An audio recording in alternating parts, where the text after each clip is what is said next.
it's Stephanie. Welcome back to my channel, and today we're going to do my April wrap-up, and I'm going to call myself out in these wrap-ups. I'm going to refer back to the TBR that I made for the month, whether or not I read them, and what I actually read for April, or in this case, April. I had 16 books on my TBR and my hopeful reads for the month of April.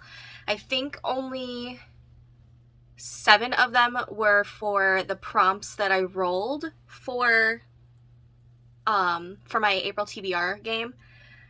I read 8 books, but only 2 of them were from my actual TBR.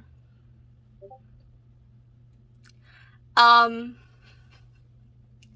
fully blame the fact that when I get in a slumpy way of reading, I turn to Kindle Unlimited, and that usually gets me jump started back into reading again. And I'm not gonna lie, the majority of the stuff that I read this month was from Kindle Unlimited. So I'm gonna go over the books that I didn't read just real fast. And by didn't read, like, I barely touched any of these ones. So I had on my hopeful was How Not to Marry a Duke by Tina Gabrielle. Did not touch it. The Prospector's Only Prospect by Danny Collins. Did not touch it. However, I did look to see if there were audiobooks, and I think this one has an audiobook, so I might hopefully get to that soon. Spy Family I only had on my list if I wanted like a break in genres. Didn't touch it. Kingdom of Flesh and Fire by Jennifer L. Armentrout. Did not touch it.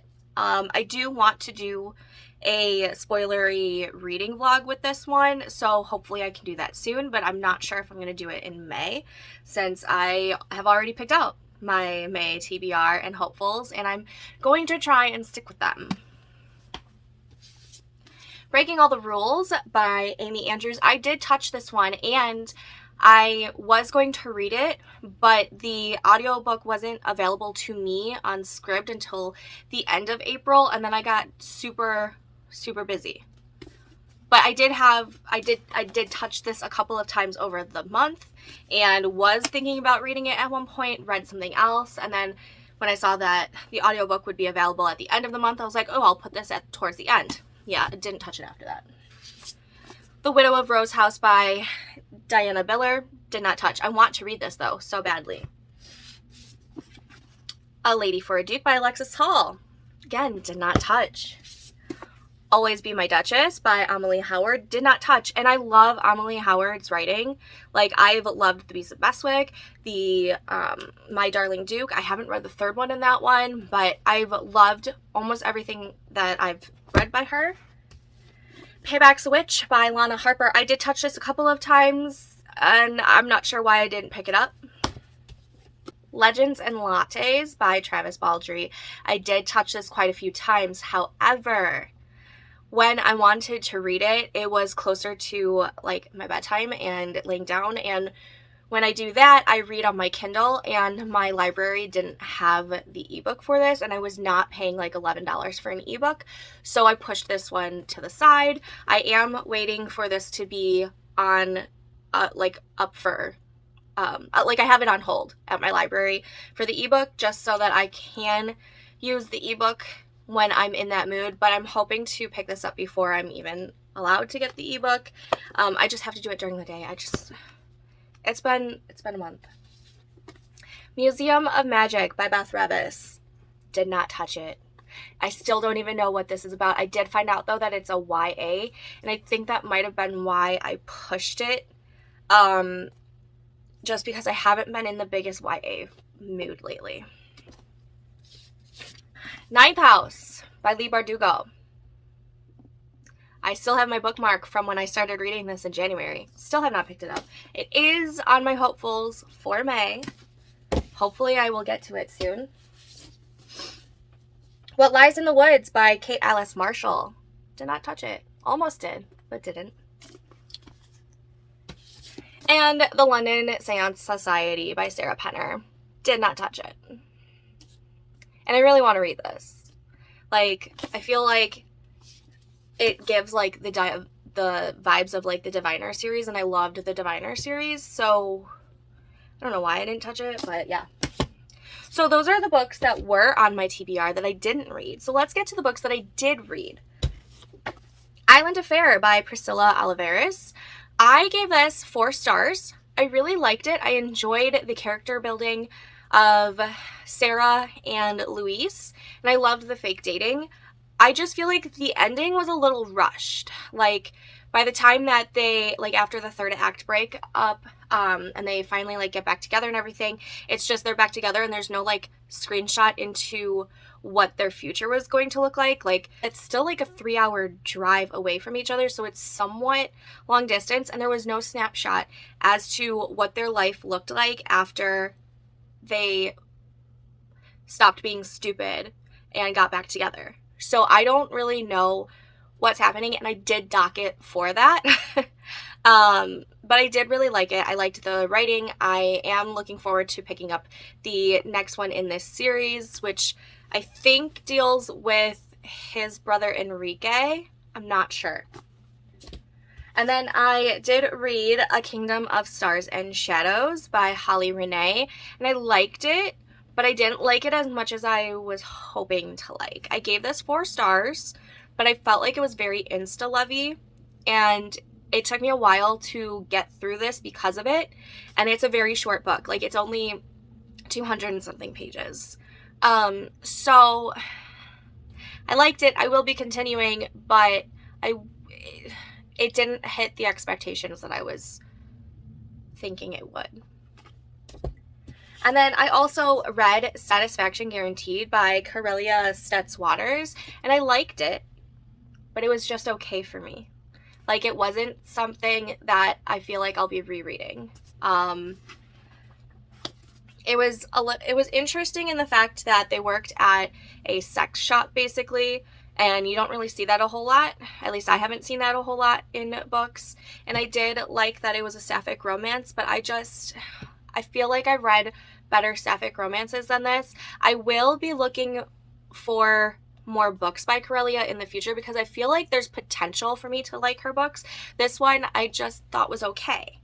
That being said, I do feel like a lot of other people will like it, and I think I'm in the minority of this being just an okay read for me. So if you find this interesting, I highly suggest you read it.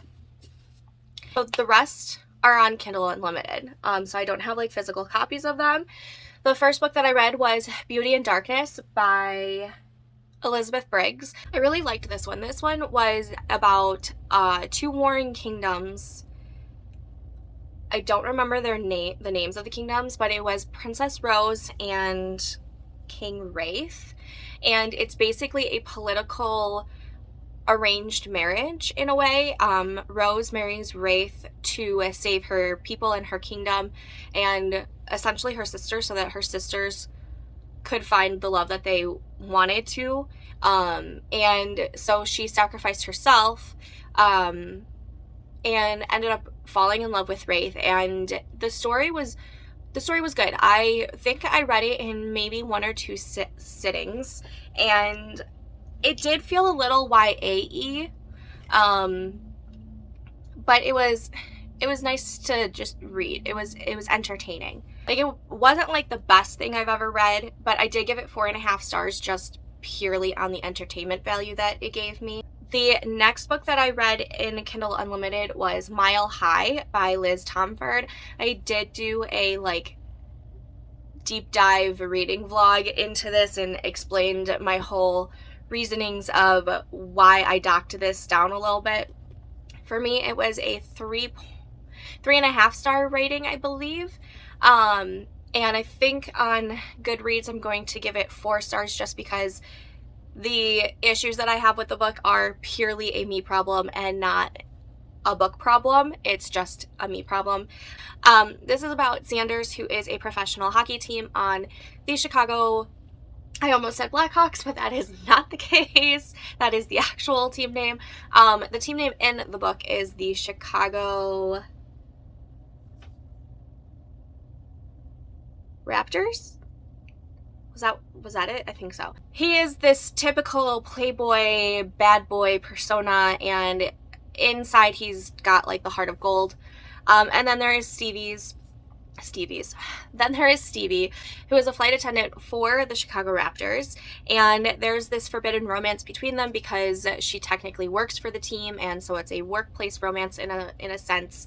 And it's a curvy girl, and I loved that she was a curvy girl. I loved so much about their relationship and everything that they went through. However, it was so long. It was a slog to get through at times, especially with no audiobook to help push you through that. Like, some nights I just read only like 20 to 30 pages and I felt like it was taking forever, so I put it down.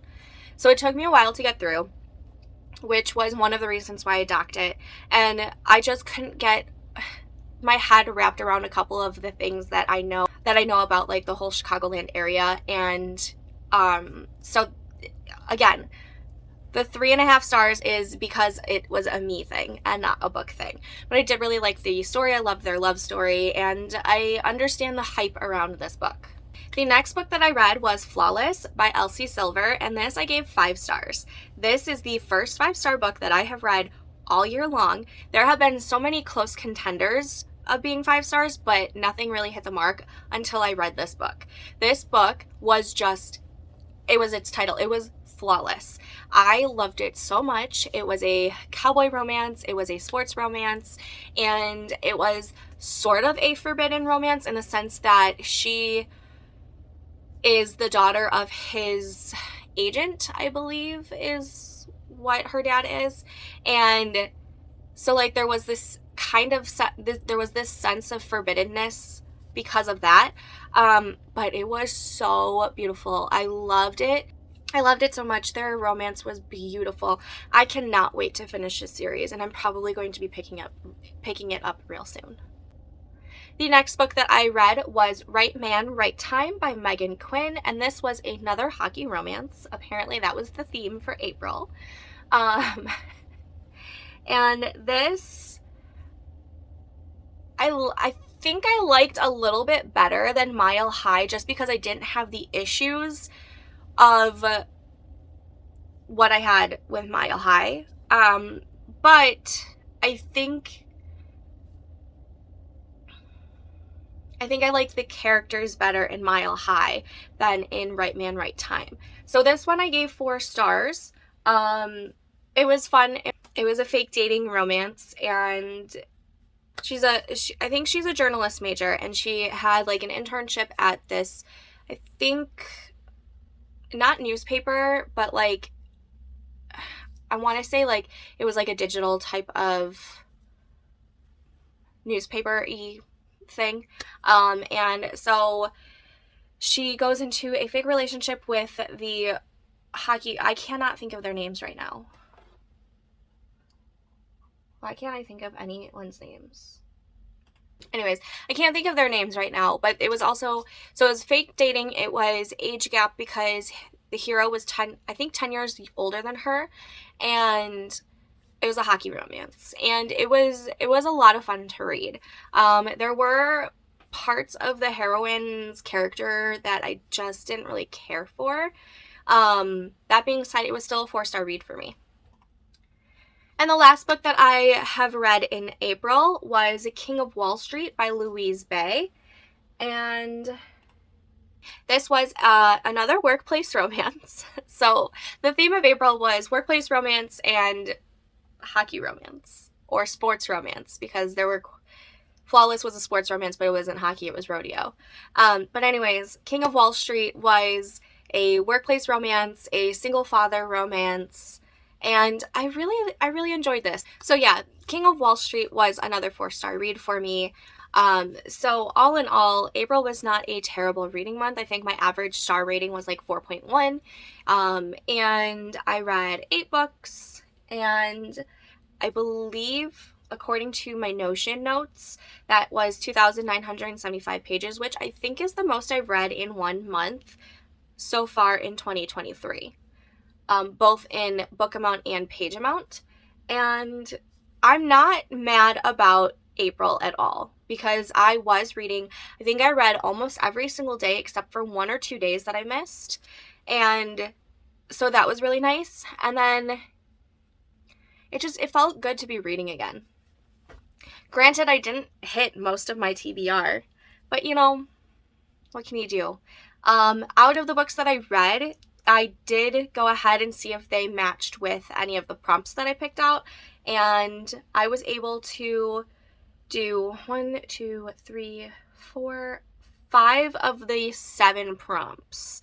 So I did Beauty and Darkness for a book with a magical creature. I did Flawless for a book with multiple genres because it was a Western romance and a sports romance.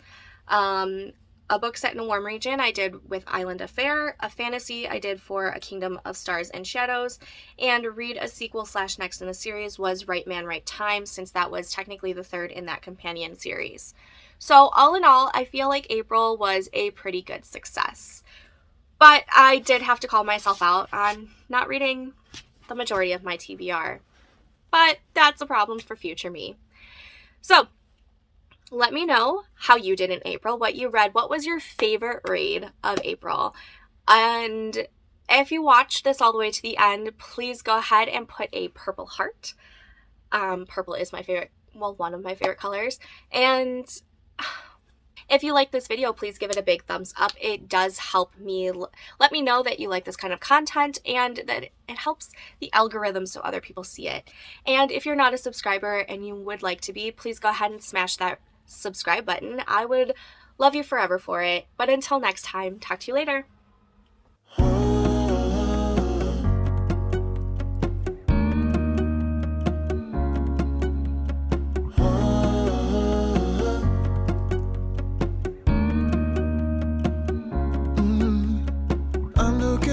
From my window, sun's coming up like